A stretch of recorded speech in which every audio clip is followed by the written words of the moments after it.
Jack Paulson, who resigned because he didn't want to support the censorship in China, right? Tell us about that. Well, this is what we need to do. And people say it's hard, but I don't ever remember saying it was going to be easy. We have to stop cooperating with our own enslavement. And when things are being done that are fundamentally against the interests of people, then we need not to play our part in supporting that. And of course, if you want to see the world in the so-called West and where it's going, then look at China. Because China's been a closed society for, of course, a very long time, closed in terms of government control. And therefore, they've been able to push this on even quicker than they have in the West, where there's still some channels and checks and balances, though they're disappearing, to slow it down. And when you have these extraordinary hypocrites in Silicon Valley who talk about being progressive, which of course is equated with liberal when it's the opposite of it, and they act as censors for the Chinese government so that they can get in on the act in China. So it's not a case, I mean, how much money do the Zuckerbergs and such people and the Brins and the Pages, how much do they want? But of course, money in the end at that level is not even about just greed, though it's certainly that. It's about control money and you control so much else. And if they were genuine people, which they're not, they would be saying to the Chinese government, sorry, we represent freedom and justice and fairness and decency, and we are not going to get involved in your country if we have to censor anything.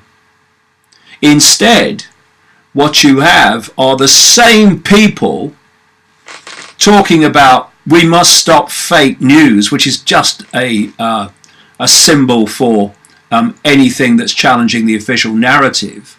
We must protect people. We must not let people say that because someone might be upset.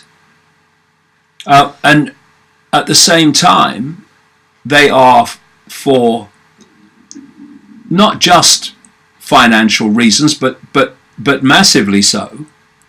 They are supporting this horror story of a regime in China.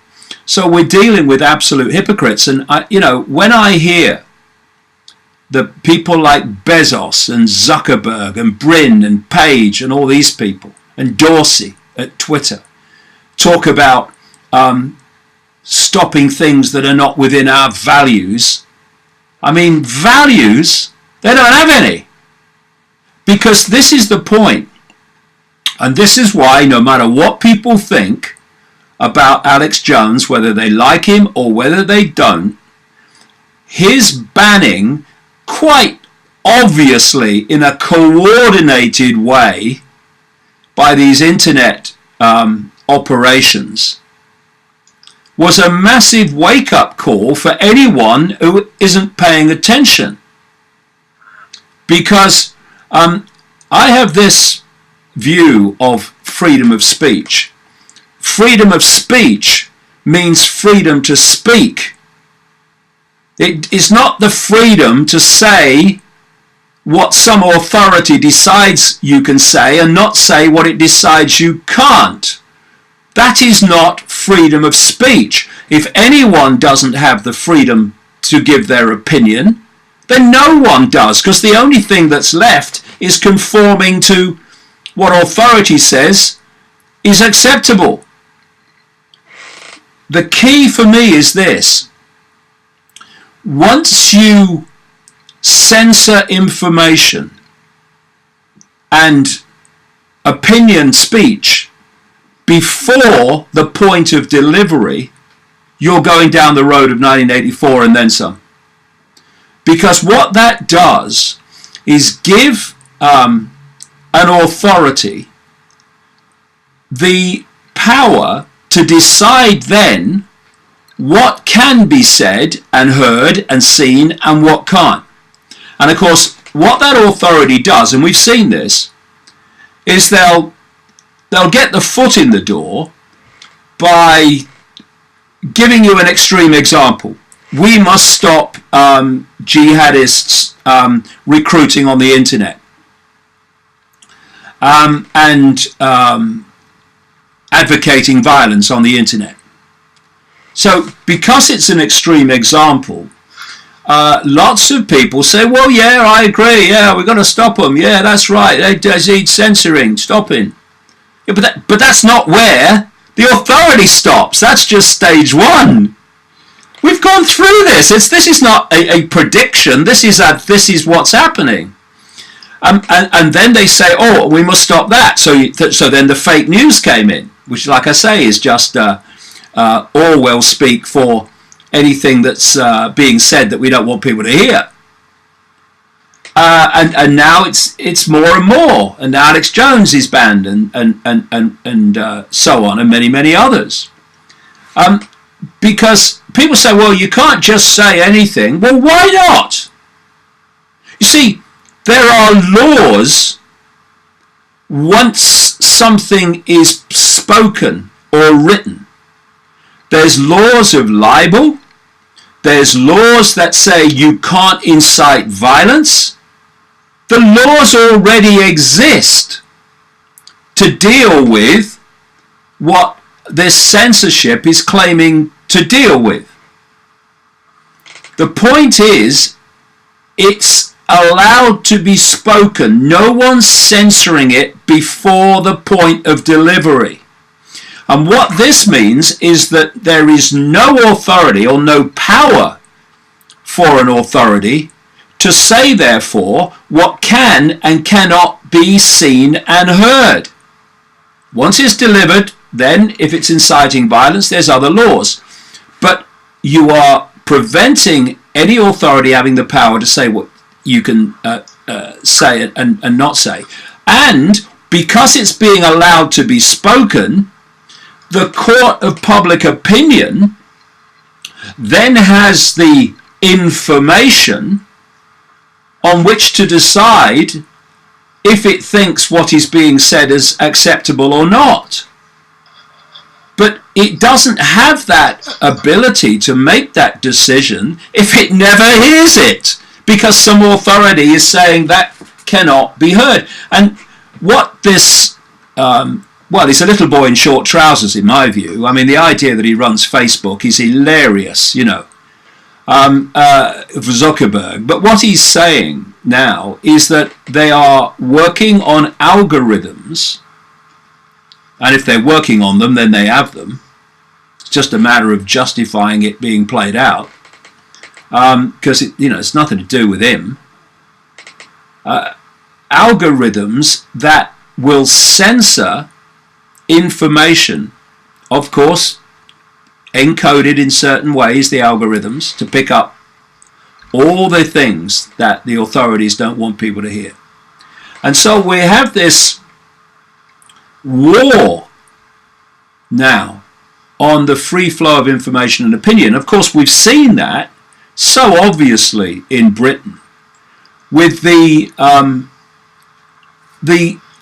constant and hysterical attacks on the opposition leader in Britain of the Labour Party, Jeremy Corbyn, where the Zionist lobby has been branding him an anti-Semite and the Labour Party an anti-Semite.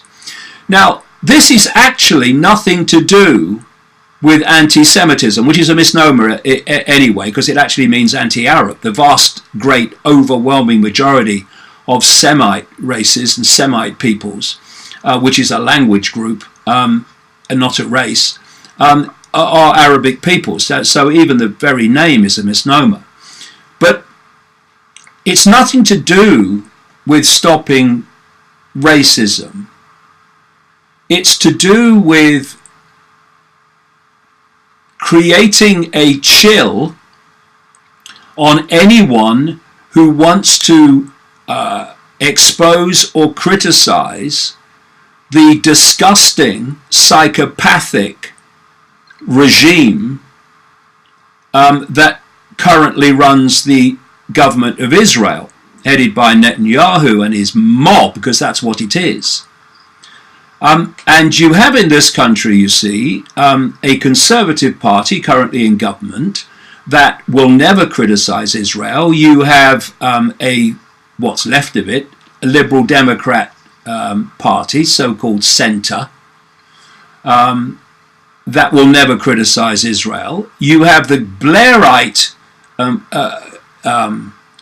swathe of the parliamentary Labour Party, its members of parliament, who will never criticize Israel. Blair wouldn't allow it.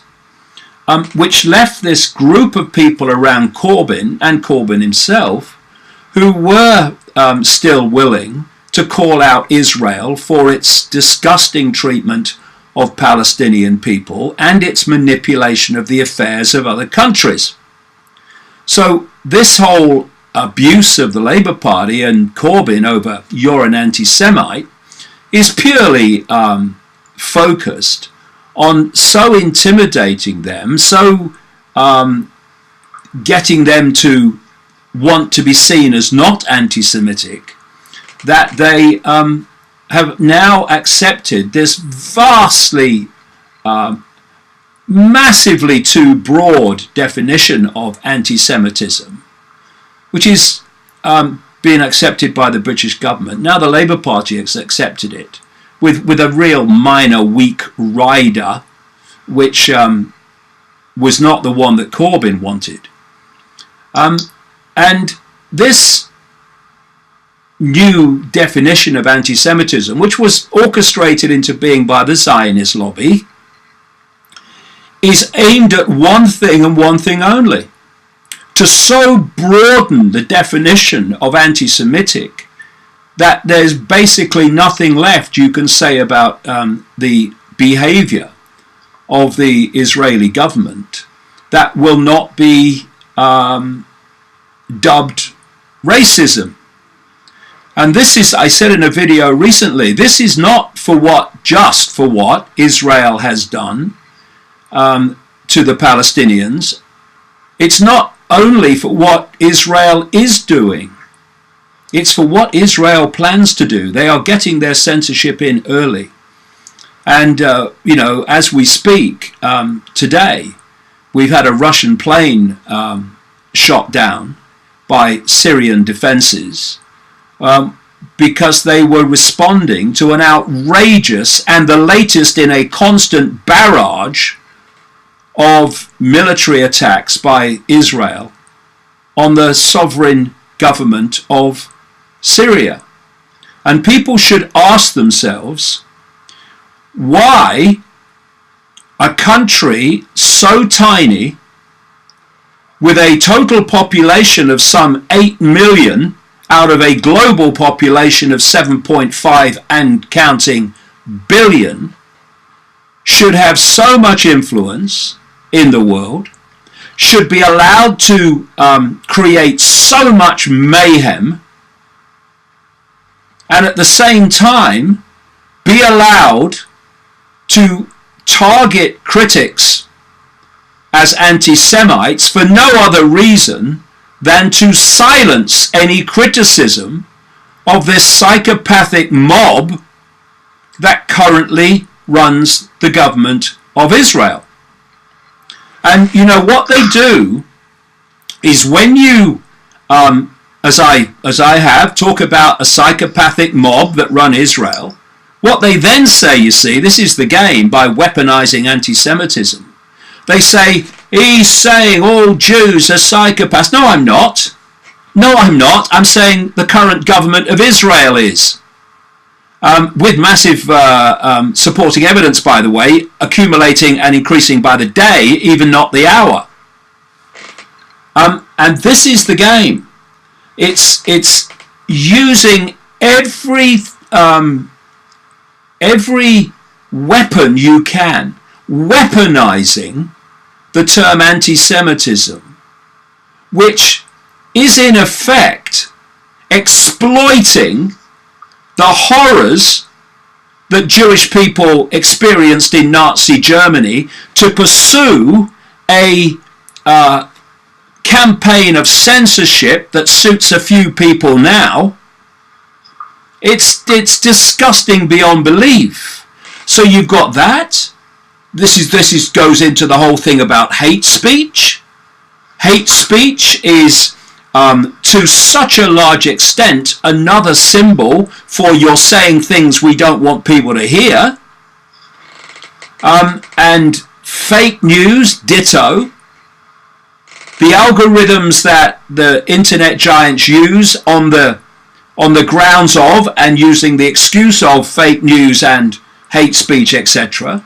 These are all connected. Like I say, there's a war on freedom of speech, and it's coming from every angle. And people need to have some frickin' backbone. Not wobbling like a jelly. Oh no, better not say that. What will people say? Or they might say I'm this, I might say I'm that. I couldn't care less personally. Call me what you like. I know what I am. I'm got a racist cell in me body. I think racism is insane. We're all one consciousness having different experiences for a very short time. The labels are just that. Labels for an experience. They're not an I.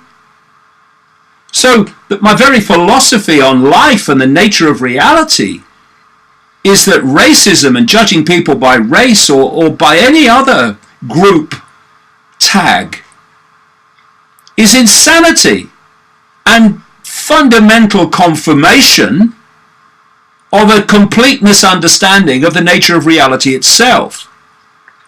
So I don't care what people hurl at me. They try to stop my public events. They're trying to silence me in many various ways, but I won't shut up. And the more people who will go down that road, the more freedom, and freedom of speech is the basis of all freedoms, will not be deleted. The more they don't, by definition, it will.